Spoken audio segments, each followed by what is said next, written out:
Okay, so we'll keep moving here. We'll keep an eye on these questions as they come in this evening, and we will do our best to hit all of them before we are finished.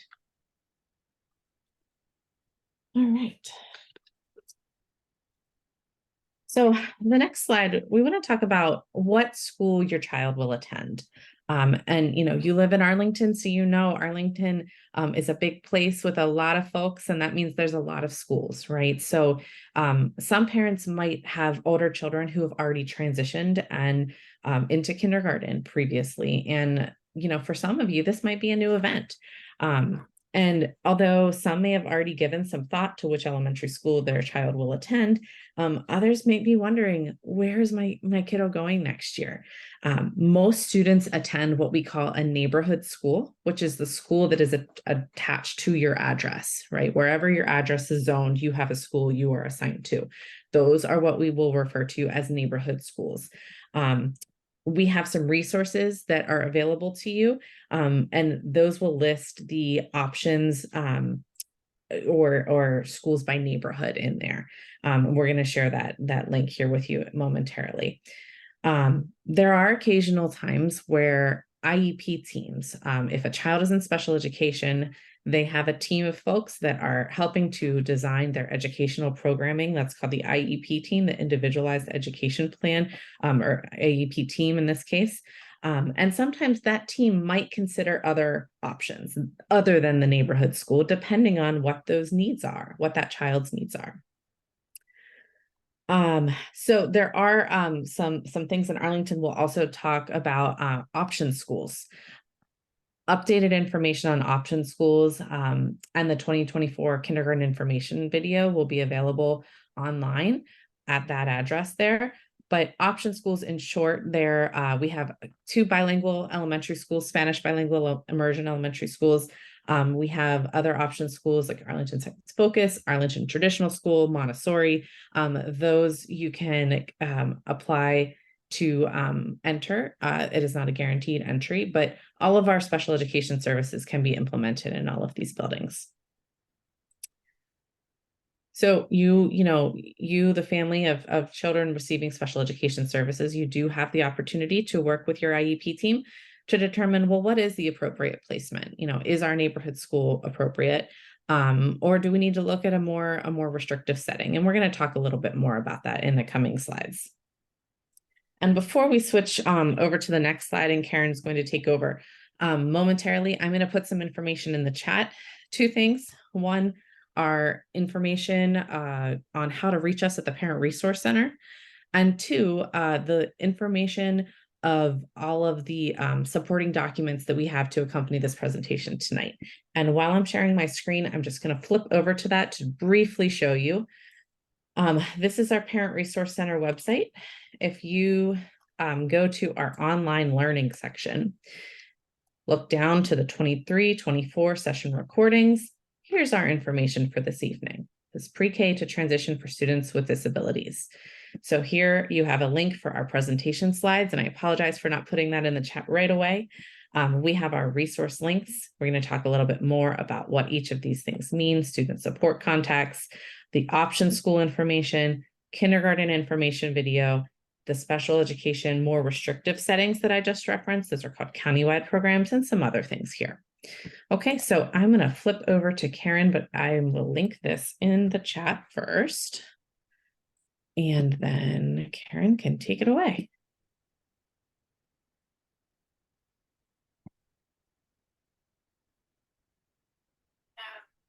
Now we start to move into the discussion about what is happening to help plan for that transition IEP and to help plan for your child to attend possibly a school other than where they are currently attending for their pre-K services. So at the beginning of the school year, I start generating a list. It's broken down by school, and it has the name, ID number, and current case carrier or teacher who is serving that child for all of the rising K. Again, it's broken down by school. It's shared with the student support coordinators who do help support families and students with disabilities in their school building. So that this way they help to kind of bridge the gap between your current teacher or case carrier and the school team. So they've known for at least since the beginning of the school year, unless you're newly identified, and then you're on the list. But they know about your child already. This doesn't prevent you from accessing services in a choice school if that is where your child ends up getting in, but they are aware, they have contact information to go ahead and reach out to the case carrier. They know what level of service your child is currently receiving. And that way it just helps them get to know a little bit of information before they even start engaging in the IEP process with you guys. Okay, so there's a lot of behind the scenes stuff that starts at the beginning of the school year to prepare for next school year. Okay. So communication is really key between the current pre-K staff, the receiving school, and the family. You're really going to rely on your current preschool special education teacher to reach out to the receiving school staff to initiate the IEP meeting at a time that works for the family, for the school teacher or the school team at the receiving school. And typically these IEPs are held at your neighborhood elementary school. Sometimes we may not know, or you may not know if you've applied to one of our 4 choice schools, if your child has gotten in, and the IEP might happen before then. An IEP can really be met in any of our typical school programs. Okay. But again, it's your current pre-K teacher, teaching team, who's really going to help drive a lot of the goal writing and the present levels, because they are collecting and working on those goals and collecting that data. Okay. So your IEP team includes a really wonderful group of people. You guys are really serving as advocates for your children, really, working with your current teacher on what goals would be appropriate. You're attending the IEP meetings, communicating with your current preschool teacher, and really preparing your child for that kindergarten transition. Okay, but your preschool teacher really is instrumental in making sure that all these meetings happen, that information is shared with the receiving school, and they've got really good data to input into that IEP.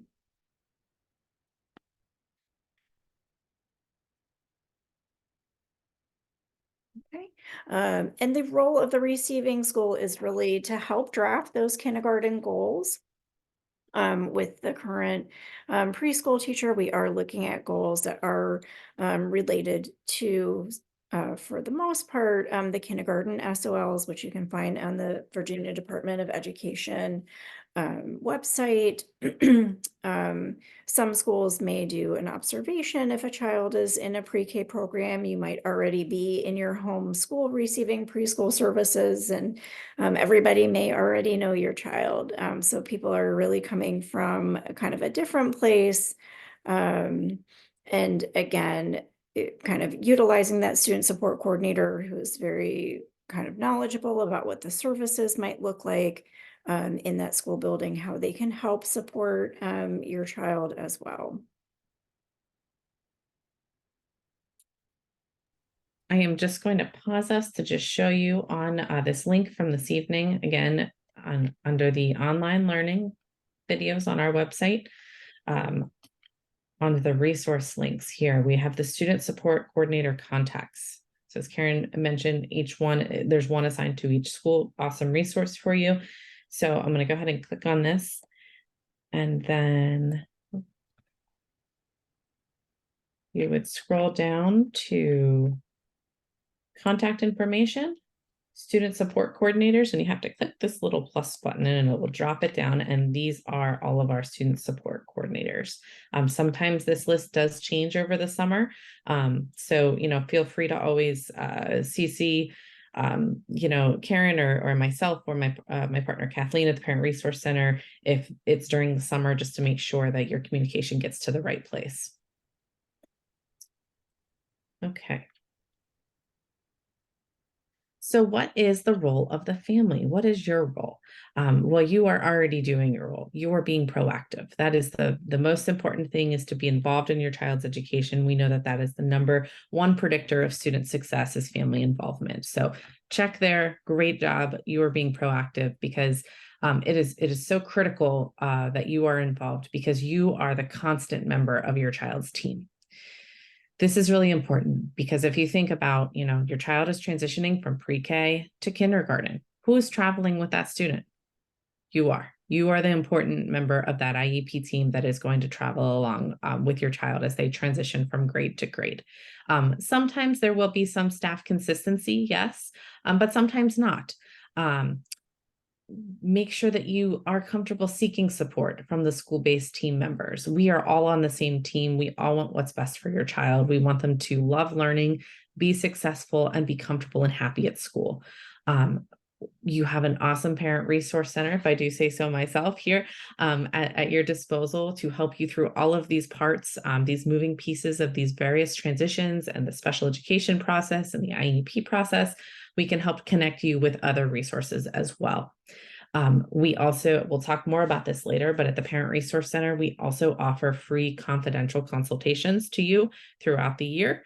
I'll have a QR code and a link for you to sign up at any point, but I want you to remember that you can always utilize us as kind of like a third party, neutral party to, you know, just help you think through processes, or help you problem solve, or just help you prepare for upcoming meetings.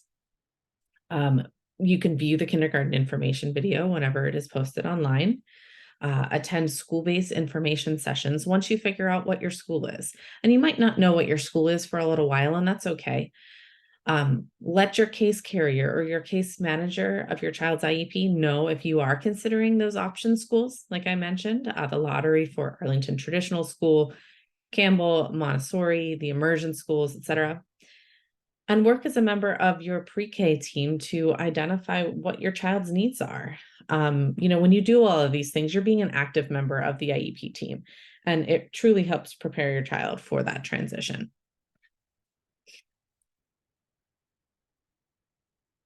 Okay, so IEPs in kindergarten, and Karen, this is me, right? Okay.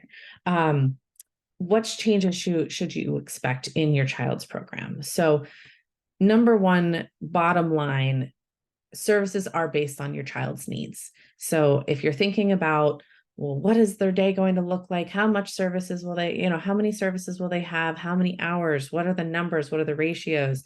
Pause that thinking. I know it's really hard to do. Go back to the very beginning of, what are my child's strengths? What are my child's needs?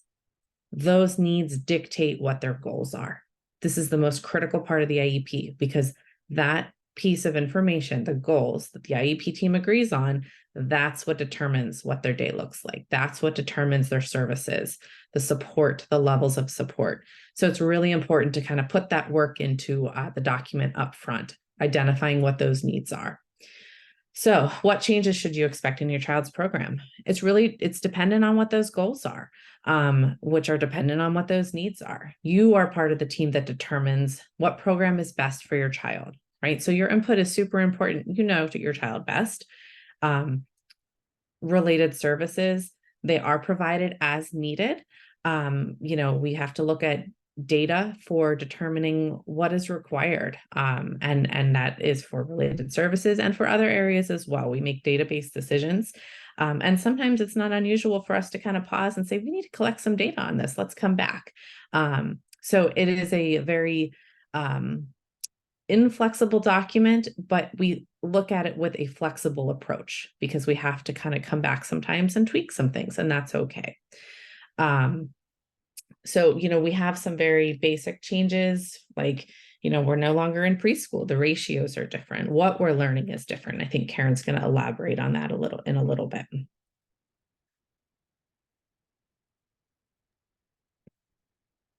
Okay. And this is you, right? So at that transition IEP meeting, There will be staff from the receiving school, as well as staff who are currently working with your child. The team that's currently working with your child is really working hard to collect a lot of data, making sure that they're writing measurable and appropriate goals in this new IEP. A lot of the goals, as I mentioned before, really align with the Virginia Standards of Learning, which you can find on the Virginia Department of Education website. So we are writing, kind of moving a little bit, shifting into some more kind of academic goals. Still, those social emotional goals are important, as well as any kind of language or motor goals. And that team really will work together to help collaborate and draft a really good, robust kindergarten IEP for your child. Okay.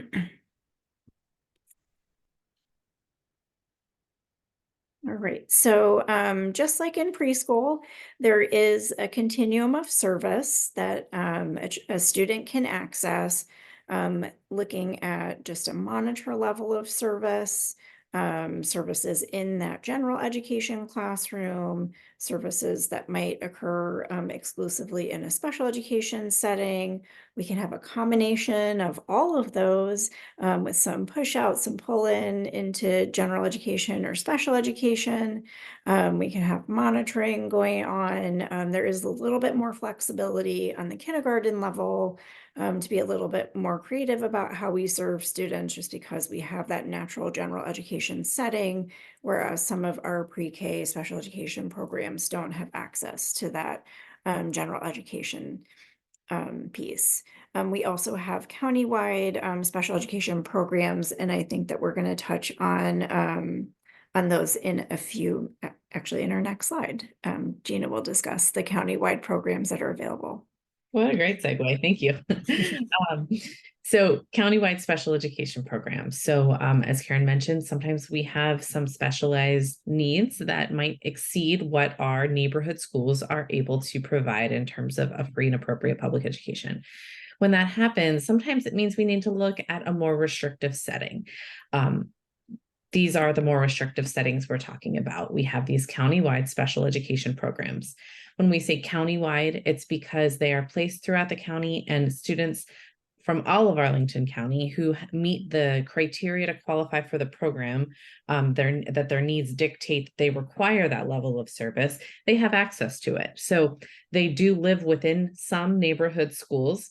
However, it doesn't really matter where you live, as long as it's within Arlington County, you have access to those if your child requires it. So for example, we have the deaf and hard of hearing program. We have a functional life skills program. We have a program called Interlude that is more of a therapeutic setting for students with more significant emotional and social and behavioral needs. And we have a program called MIPA, a multi-intervention program for students with autism. Program descriptions can be found on our Office of Special Education webpage, and they have a nice little comprehensive paragraph that talks about each one of those. If that is something that you read and you think, oh, this sounds like my kiddo, schedule a time with us at the Parent Resource Center and talk to us about it, and we'll make sure that we are connecting you with the right people to get information. Your team will be the one that says, you know, we think this is appropriate, we think we should consider this. So it's not like it's an option choice that you can choose. It is an IEP team decision. You will be part of that conversation. Okay.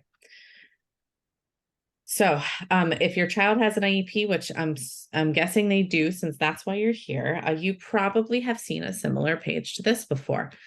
This is a copy of the IEP services page. This is an example of an anonymous student here. And I want to walk you through kind of how to look at this and how to read this. So we have these bolded columns at the top here. So specially designed instruction. When we say that, we're talking about social, emotional, behavior, attention, organization, reading, writing, math, etc.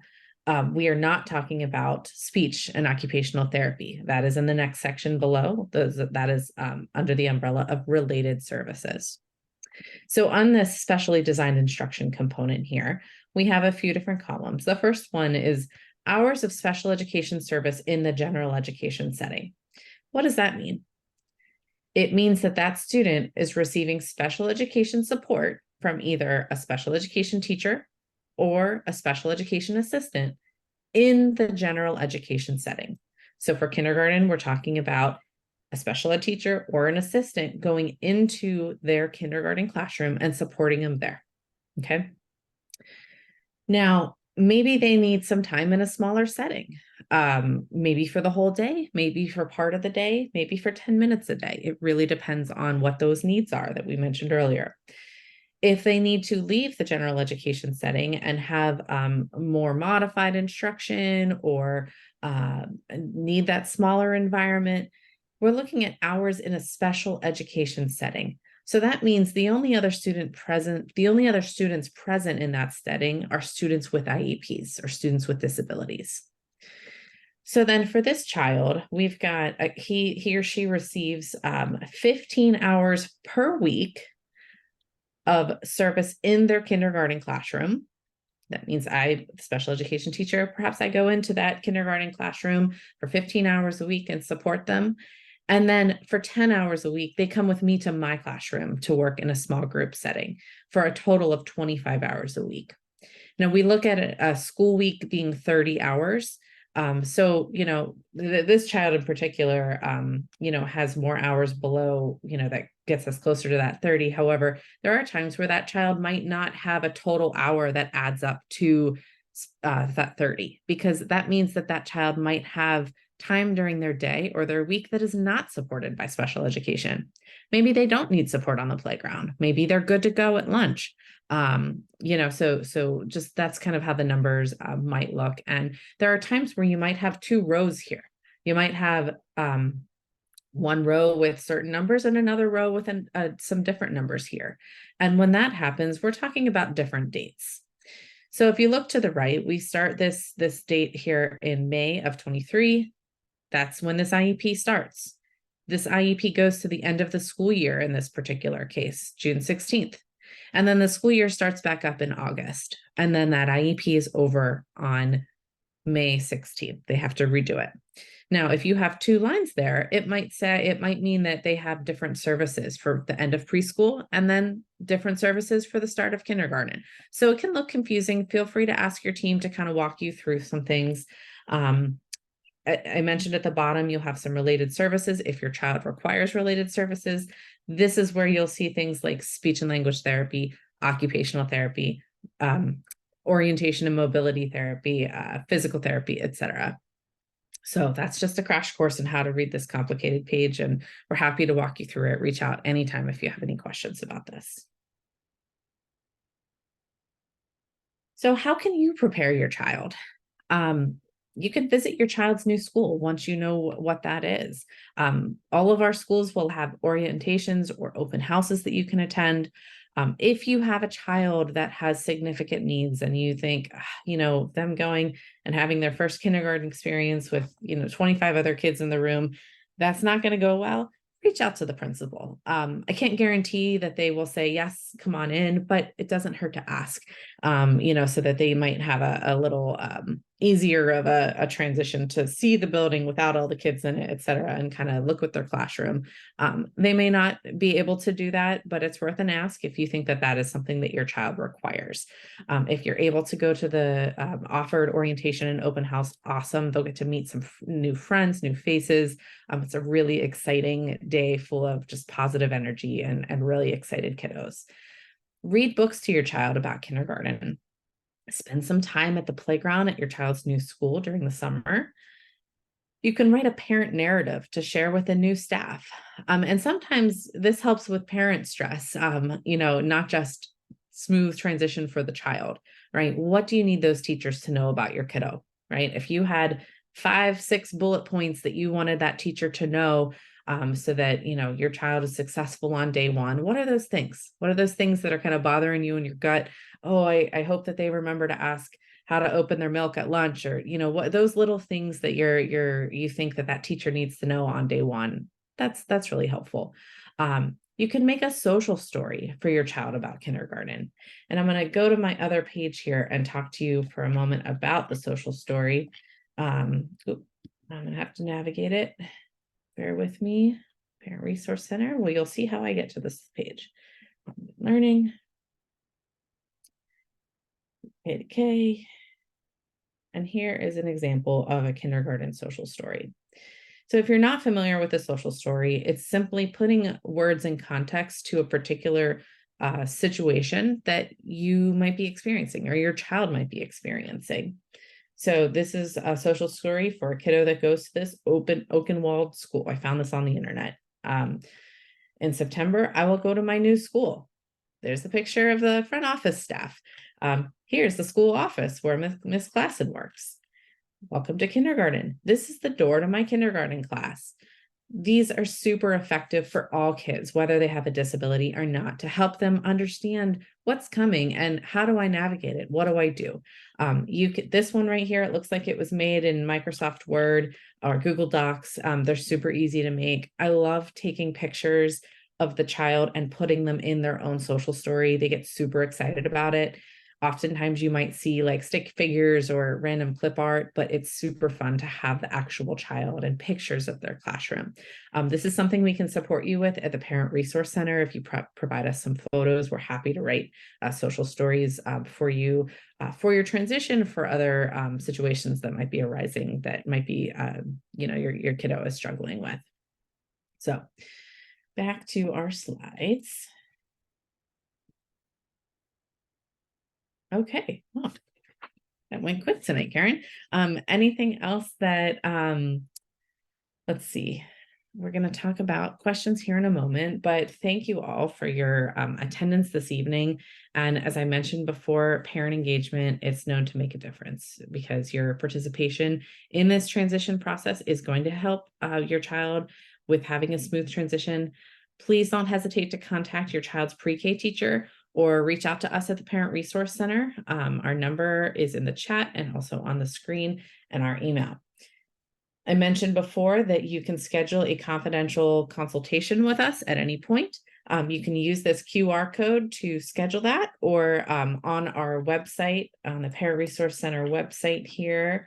I will show you where it's at. Here's the front page of our website. If you go down, make an appointment with the Parent Resource Center. You can just click that and it will bring you to a nice little scheduling app where you can choose who you're going to meet with and if we're available. If we are not available, just shoot us an email and we'll come up with the time that works for you. So enjoy this journey to kindergarten. It's super exciting. And let's take a look at some of these questions. Questions in the Q&A and a few in the chat. I wrote them down. Great. I'm going to unshare my screen. I'm going to stop the recording.